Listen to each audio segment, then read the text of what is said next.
अस्सलाम वालेकुम, मैं हूं आबिद अंदलीब। नाजरीन, काजी फाइज इसाद साहब के कमीशन को ब्रेकिंग लग गई है, तो मैंने आपको पहले बता दिया था। लेकिन अब जो 5 रुकनी बेंच बना है, इसका फैसला मैं आपको बता देता हूं। अभी ये कल समाअत करेगा, लेकिन मैं आपको बता रहा हूं कि ये होगा क्या, इसमें कैसे इस कमीशन को खत्म कर दिया जाएगा। और ये 5 मेंबर जो बेंच है, इसके अंदर साइंस क्या, फलसफा क्या है, क्यों 5 मेंबर बेंच बना। और इससे ही वाजे हो जाता है। फैसला बड़ा आसान है कि आज कुछ गैर मामूली एक्टिविटीज हैं सुप्रीम कोर्ट की, वो आपके सामने रखते हैं। एक तो लिस्टें भी बन गई हैं कुछ 500-600 लोगों की। तहरीक इंसाफ को कॉर्नर करने के लिए जो एक मंसूबा बना था, वो भी जबरदस्त हो गया है। तो पहले तो बात कर लेते हैं इस कमीशन के ऊपर कि ऑडियो लीक कमीशन जो जस्टिस काजी फाइज ईसा साहब की सरबराही में हुकूमत ने बनाया था, इसके ऊपर इससे पहले एक दरखास्त इस कमीशन के बनने के साथ ही इमरान खान साहब ने अपने वकील बाबर अवान साहब के जरिए दायर की। उसके ऊपर कोई हलचल नहीं हुई। इस कमीशन ने जब नोटिस निकाले रात को, और इसमें एक नोटिस निकाला आबिद जुबैरी साहब को, जो सुप्रीम कोर्ट बार के सदर हैं, तो उसके बाद आज फिर इस कमीशन को चैलेंज कर दिया गया। अच्छा, अब बड़ी इंटरेस्टिंग डिटेल्स हैं। 3 मेंबर बेंच है, 3 मेंबर्स का कमीशन है ये। इसमें 2 हाई कोर्ट के जजेस हैं और एक सुप्रीम कोर्ट के जज हैं।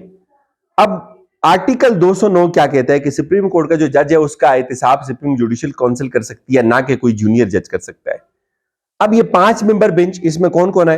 इसमें उमर अता बंदयाल साहब हैं, इसमें शाहिद वहीद साहब हैं, इसमें हसन अजहर रिजवी साहब हैं, इसमें जस्टिस मुनीब अख्तर साहब हैं, और इसमें जस्टिस एजाजुल एहसन साहब हैं। अच्छा, 3 मेंबर का कमीशन, जाहिर है 3 मेंबर के कमीशन को अगर उड़ाना है तो उसके लिए आपको 5 मेंबर बेंच जरूरी चाहिए। अच्छा, अब आगे बढ़ते हैं। ये मैं आपको बता दूं कि ये जो 5 मेंबर बेंच है, ये क्या करेगा कल। ये उस नोटिफिकेशन को, जिस नोटिफिकेशन के तहत ये कमीशन का कयाम अमल में आया हुआ है, उस नोटिफिकेशन को कलअदम करार दे देगा और इस कमीशन को काम करने से रोक देगा।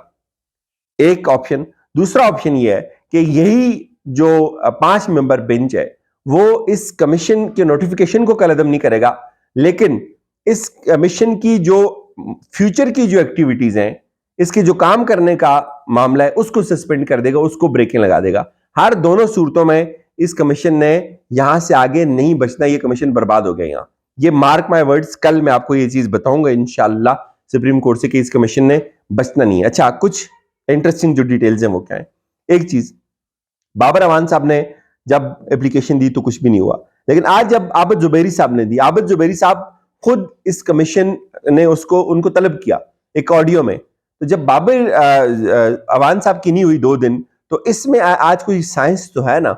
आबिद जुबैरी साहब की जो एप्लीकेशन है, उसको नंबर भी लग गया, और पहला नंबर उसको लगा, और उसको टेकअप कर लिया, और 5 मेंबर बेंच भी बन गया।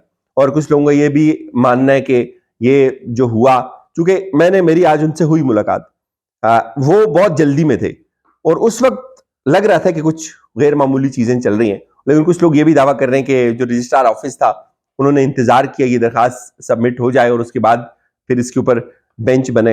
बहरहाल ये बेंच तो बन गया। अब कल क्या हो रहा है? कल सुप्रीम कोर्ट के जो 5 जजेस हैं, वो इस बेंच को, इस कमीशन को उड़ा देंगे, और ये हुकूमत के लिए एक बहुत बड़ा झटका होगा, और बहुत ही बड़ा झटका होगा। उसकी वजह क्या है? उसकी वजह यह है कि एक तो खुद जस्टिस उमर अता बंदयाल साहब इसकी जद में आ रहे हैं। जो जिस तरह से मामला फैला दिया है काजी फाइज ईसा साहब ने साकिब निसार साहब के घर तक, और फिर जो इस वक्त जो उनकी सास है उमर अता बंदयाल साहब की, उस हद तक तो कोई ये चीज अफोर्ड नहीं कर सकता। हाँ, अब डिटेल्स में आपको दूसरी देता हूं कि हुकूमत क्या कर रही है। हुकूमत कल ये जो अटॉर्नी जनरल ने वो क्या करेंगे, जो ये बेंच बना है 5 मेंबर, इस पे एतराज उठाएंगे कि आप इस बेंच को, ये जो बेंच आपने बनाया, ये इस केस को नहीं सुन सकता, इसलिए कि आपका खुद इसके अंदर मुफाद है। अब देखते हैं कि उनका ये जो नुक्ता है, ये एड्रेस होता है या नहीं होता, लेकिन इस वक्त तक की जो इतलातें वो ये कि हुकूमत इसके ऊपर अपना एतराज जमा करेगी। बहरहाल ये कल डिटेल्स और सामने आ जाएंगी कि क्या हुआ, वो आपको सारी तफसील बता देंगे। फिल वक्त यही है कि ये कमीशन आगे काम नहीं कर सकेगा, मार्क माई वर्ड्स। अब आ जाते हैं इमरान खान साहब के ऊपर। बड़ा शोर सुनते थे पहलू में दिल का। ये इमरान खान की जमात को तोड़ने के लिए बड़ी एफर्ट हुई, और एफर्ट कामयाब भी होगी काफी हद तक। लेकिन इमरान खान की जमात तो टूट गई, उसका वोटर नहीं टूटा अभी तक। जो भी हुआ, आज बहुत बड़ा ब्लेंडर हुआ है। वो स्क्रिप्ट जो था वो पुराना था, वो पिट गया। ब्लंडर ऐसे हुए, ऐसे लग रहा है कि खान साहब वापस गेम का हिस्सा बन गए, वापस गेम के अंदर आ गए, और जो भी उसको छोड़ के जा रहे हैं वो मुंह के बल गिर रहे हैं। सबसे पहले एक प्रेस कॉन्फ्रेंस होती है कि मुल्तान से जो है वो एमक्यूएम हकीकी बन गई, पार्टी टूट गई। तो जाहिर है अब होता तो ये कि एक इतनी बड़ी सियासी जमात है, अगर इसको किसी स्क्रिप्ट के तहत तोड़ना ही है, मरीम की बहुत बड़ी ख्वाहिश है ये पार्टी टूट जाए, राना सनाउल्लाह इसके ऊपर काम कर रहा है और फैसल वाडा इसके ऊपर काम कर रहा है, तो होता ये कि एक बहुत बड़ा ग्रुप, कोई पावरफुल ग्रुप निकलता, तो जिसका शायद कोई थोड़ा बहुत इंपैक्ट आता। जहांगीर तरीन की सूरत में वो ग्रुप काम करता है, ये शाह महमूद कुरैशी निकलता या इवन असद उमर निकल जाता, तो लोग कहते यार चलो कुछ लोग निकल गए, नामी ग्रामी लोग एक छतरी के नीचे इकट्ठे हुए। जो निकलने वाले वो आपस में लड़ पड़े। वो क्या हुआ है, डिटेल्स में आपको बताता हूं कि एक एमक्यूएम जैसे हकीकी बनी थी, ऐसे पीटीआई हकीकी बन गई, और एक ग्रुप जहांगीर खान तरीन का आज उसने ऐलान करना था, क्या हुआ उसने ऐलान नहीं किया, इसके ऊपर भी आगे चल के बात करेंगे। एक नजरियाती ग्रुप बन रहा है, और एक असल इमरान खान की अपनी पीटीआई है, जिसके ऊपर उन्होंने कहा जी फॉरवर्ड वही होगा, जो ये जो कचरा ये निकल जाए, जो असल लोग होंगे, जो ठहरेंगे, जो मेरे साथ चलेंगे, असल लोग वही हैं, और मैं उनको साथ लेके चलूंगा, वही असल तरीके इंसाफ होगी। अच्छा, कोई बावजन सियासतदान सब एक पेज पे इकट्ठे होते तो बात समझ आती।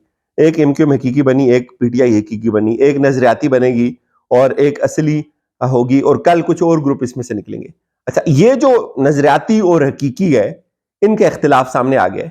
कुछ लोग ये कहते हैं कि नहीं, ये एक बंदे ने सेफ साइड ली, उसने अपने आप को मनवाने के लिए कुछ और 4 लोगों को इकट्ठा किया।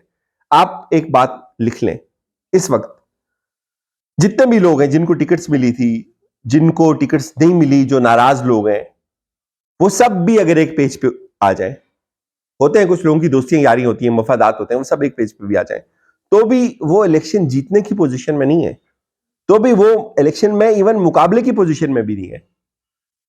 ये वोट तरीके इंसाफ का नहीं था कि उसके नाम के साथ उधर चला जाएगा। ये कोई मुआहिदा नहीं हुआ वोटर का कि तरीके इंसाफ के ऊपर वोट जो है वो स्टैंप लगानी है, वो हकीकी होगी या वो दूसरी तरीके इंसाफ होगी। ये वोट इमरान खान के नाम का है। आप इमरान खान को तरीके इंसाफ, सारी की सारी तरीके इंसाफ का जो नाम है और इवन जो बल्ला है, वो आप शाह महमूद को दे दें, असद उमर को दे दें, फवाद चौधरी को दे दें। आप इमरान खान को इलेक्शन लड़ाएं, इमरान खान को कहेंगे आपका जो है वो, आपको हम शेर पे लड़ाते हैं, वो शेर पे इलेक्शन जीत जाएगा, जिसका तो कोई नाम नहीं लेना चाह रहा है इस वक्त पाकिस्तान में। तीर पे लड़वाएं, तीर पे वो इलेक्शन जीत जाएगा। वोट इमरान खान का, उसकी जात का, ये लोगों को समझ आनी चाहिए ये बात। ये आपस में लड़ पड़े, ये अगर तीनों ग्रुप भी इकट्ठे हो जाएं तो भी ये इलेक्शन मुकाबले में भी नहीं आ रहे, ये मुकाबले में भी नहीं आ रहे, मार्क माय वर्ड्स। इलेक्शन जीतना तो बहुत दूर की बात है, ये मुकाबले में भी नहीं आ रहे। अब बताया ये जा रहा है, प्रेशर बढ़ा दिया हुकूमत ने, और 300 लोगों की लिस्टें बन गई हैं, 600 लोगों की, सॉरी, कुछ लोगों को ACL में भी डाल दिया कि मुल्क से बाहर ट्रेवल नहीं कर सकेंगे, और कुछ लोगों को आज सुपुर्द भी कर दिया है कि उनके ऊपर केसेस चलेंगे। अब ये मामला थोड़ा आगे जाएगा, एक्सीलेटर थोड़ा अभी वो देंगे, और इजाजत दीजिए, अपना ख्याल रखिएगा, खुदा हाफिज।